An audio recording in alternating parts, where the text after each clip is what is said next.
Now today I'll be showing you how to win just about every game in the brand new Fortnite season. Now starting off, there's a really good place to land that pretty much nobody knows about. It's been here for quite a while now, and it's actually pretty amazing. And that is actually this island right over here, because you can see it a little bit flying in, but there are actually quite a few fishing holes around here. Now I have not yet counted for this season, but as of last, there was 25, which is the most out of any other place in the map, and it looks to be just about the same for this season. Now you go over to this house over here, you got fishing barrels, you can get yourself some fishing rods, you can get yourself some guns over here. There's also some wood from these pallets up here, but then up here there's a bit more loot, there's someone to talk to, and of course another fishing barrel, just like this. In fact, this guy right over here, if you do have enough gold, he will give you a rocket launcher, so because of that, a great weapon to have, a great place to land, so you definitely want to take advantage of that. Anyway, the strategy right now is kind of boring, I know, but I spent the first couple minutes of the game just going around and fishing. One thing you can if you want to be even faster is go over to Craggy Cliffs, because there are actually 10 fishing barrels in a house right over there, so you can get yourself better tools for fishing. Regardless, you can actually get quite a lot of loot early on in the game. I'll show you a clip from a couple seasons ago when I did this. I was completely sacked, and with only a couple of minutes, I had loot better than the other players in the end game. It was actually pretty crazy. Okay guys, don't worry, there's a lot more you want to do if you truly want to win every game, because just having enough good loot is not enough to win every game, I know. Now, of course, if you do want to learn how to truly win every game, how to get better at Fortnite, and how to improve it, all sorts of other Fortnite things, subscribe with notifications. Guys, we are insanely close to hitting 50,000, and if you did subscribe, we could actually hit it right this very second, because after all, most of you are subscribed, so, you know, I'd really appreciate that a lot. Also guys, one great tool you can use to really win in Fortnite is Fortnite.gg. This has all the info you could ever need. It has like weapon spawns, characters, it has all sorts of other challenges. It is amazing. You want to have it pulled up while playing, because if you're ever playing and you're like, oh my gosh, I need to find where the nearest chest is or something like that, this map will tell you where it is. It's like amazing. Okay, now I'm sure you're curious, what are we doing in a new game? Well, that is so I can show you what to do in the mid-game. I know that doesn't make any sense, but just hear me out. First of all, you're taking out of the island, have good loot, awesome, but exactly where do you go?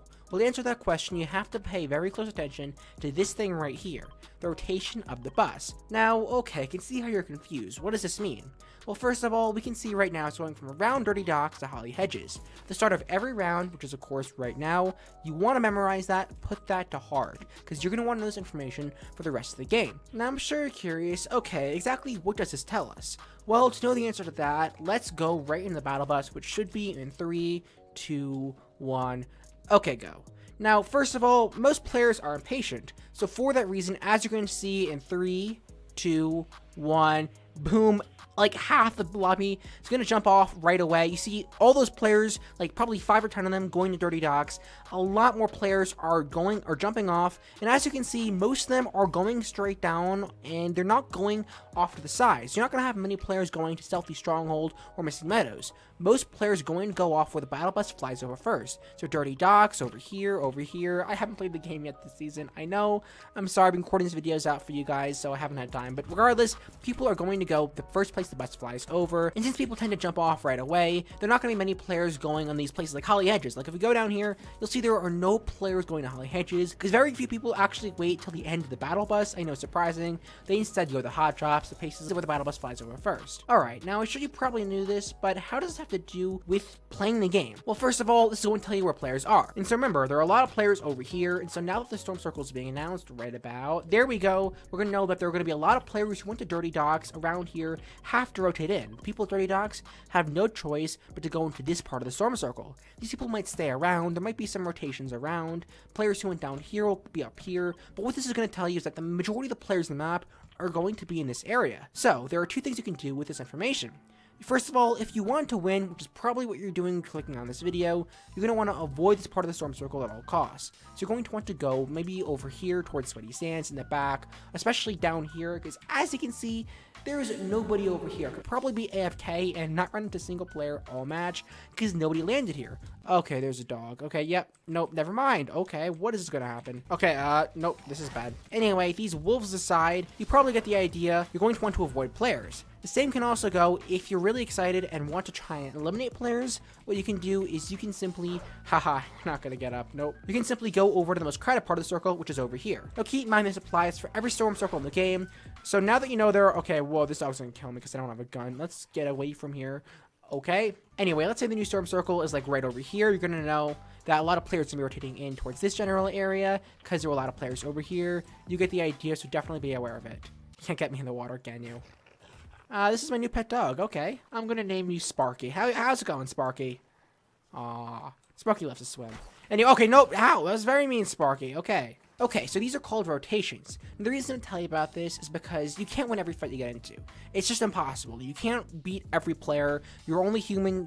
It's just not gonna happen. So for that reason, if you truly want to win every game, the next best thing is to avoid as many fights as possible, and then play the end game very carefully. Try and get players as they're rotating from the storm, third party them, and things like that. Though of course you will have to practice and have a good loot, so you'll be able to take care of that final player. Regardless, that player is probably not going to be very good if we do one thing. And that is actually pretty interesting. You're not going to expect it, but we've been going all wrong by playing in a game of solos because it's hard. You're the only player there. And if you die, well, it's the end of the game. So what I want to do is go into squads. First of all, I believe there is actually no skill-based matchmaking in squads. So no matter how many games you play, you'll be going against the same opponents no matter what. They're going to be just random skill levels. And let me ask you a question. When was the last time you even played squads? Most players just don't have 3 other friends to play with.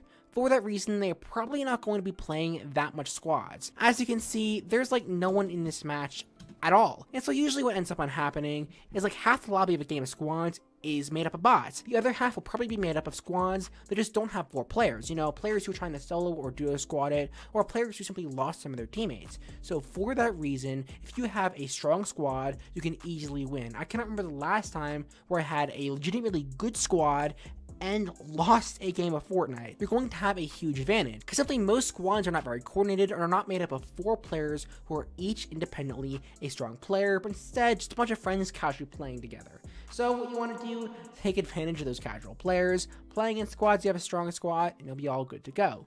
Now, of course, if you do need friends to play with, I totally get that. I'll help you all out. You can go ahead and make friends down in the comments below. Comment on your username, and if you're looking for friends, stuff like that. And I will try at some point to go through and heart all of the comments that you see of those who are looking for friends to play with to make your comments stick out. Okay, guys, there's one more trick that you don't want to miss out on if you want to know how to win in Fortnite. So definitely stick around. Of course, guys, remember, if you do want to learn how to win in Fortnite, get better at it quickly, and improve at all sorts of Fortnite things, subscribe with notifications. Because, guys, remember, we are super close to 50,000. Because if you did subscribe, we could actually hit it right this very second. Because, after all, most of you aren't subscribed. So, you know, I'd really appreciate that a lot. Alright, guys, now on to the most important part of the game of all. This is the end game. And I have some great tricks you don't want to miss out on. First of all, make sure you have lots of mats, lots of ammo, and good weapons. You should have all of that if you're doing everything else we mentioned in this video, and be all good to go.